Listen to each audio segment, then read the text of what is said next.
आत्मबोध क्या है? श्री कृष्ण कहते हैं, क्या आपने कभी इस बात पर विचार किया है कि आपके मस्तिष्क में लगातार एक संवाद चलता रहता है? मस्तिष्क को कैसे पता चलता है कि कब क्या बोलना है और उसमें से कितना महत्वपूर्ण है?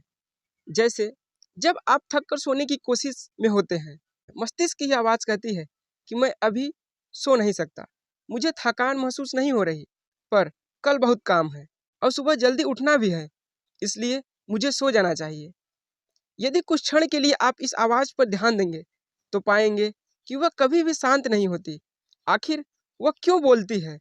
आप ही बात करते हैं और आप ही सुन भी पाते हैं। और जब वह आवाज़ अपने आप से तर्क करती है, तो आखिर वह तर्क किससे करती है? ये सारी बातें बेहद उलझी हुई हैं। इस लगातार चल रहे संवाद से मुक्ति पाने का सबसे अच्छा तरीका है इसे तटस्थ भाव से देखना। यदि इस आवाज़ को दूर करना चाहते हैं, तो इसका एकमात्र तरीका यही है कि आप उसकी कही बात में कोई तर्क न करें। यह बात मत सोचिए कि उसकी एक बात आपसे ताल्लुक़ रखती है और दूसरी नहीं।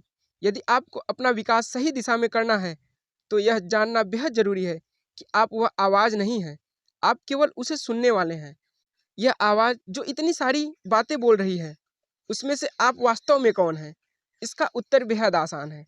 इनमें से कोई भी आपका वास्तविक रूप नहीं है। यदि आप निष्पक्ष रूप से देखेंगे, तो समझ जाएंगे कि यह आवाज़ जो बोलती है, उसमें से अधिकांश बातें अर्थहीन, समय और ऊर्जा खराब करने वाली जैसी होती हैं। सत्य तो यह है कि जीवन का अधिकांश भाग आपके मस्तिष्क की आवाज़ से बेखबर, आपके नियंत्रण से परे शक्तियों के अनुसार ही घटित होता है।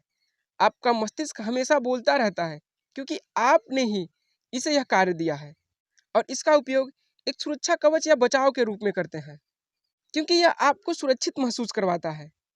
व्यक्तिगत विकास का सही तरीका यह सोचने में है कि भीतर रहकर आप ही उस आवाज़ को सुन रहे हैं। यह मानसिक आवाज़ है जो चिंता, बेचैनी और उन्माद का स्रोत है। सच्ची आध्यात्मिक चेतना का आरंभिक स्थल बन सकती है। यदि आपने इसका प्रयोग अच्छे तरीके से करना सीख लिया, तो उत्पत्ति के महान रहस्य को कुछ हद तक जान जाएंगे। इस तरह मस्तिष्क में चल रहे विचारों, संवादों और खुद को समझ लेने का दूसरा नाम ही आत्मबोध है। और ऐसा करने मात्र से ही आप शांत व संतुष्ट का मार्ग खोज सकते हैं। आपका आंतरिक विकास भी इस बात पर निर्भर करता है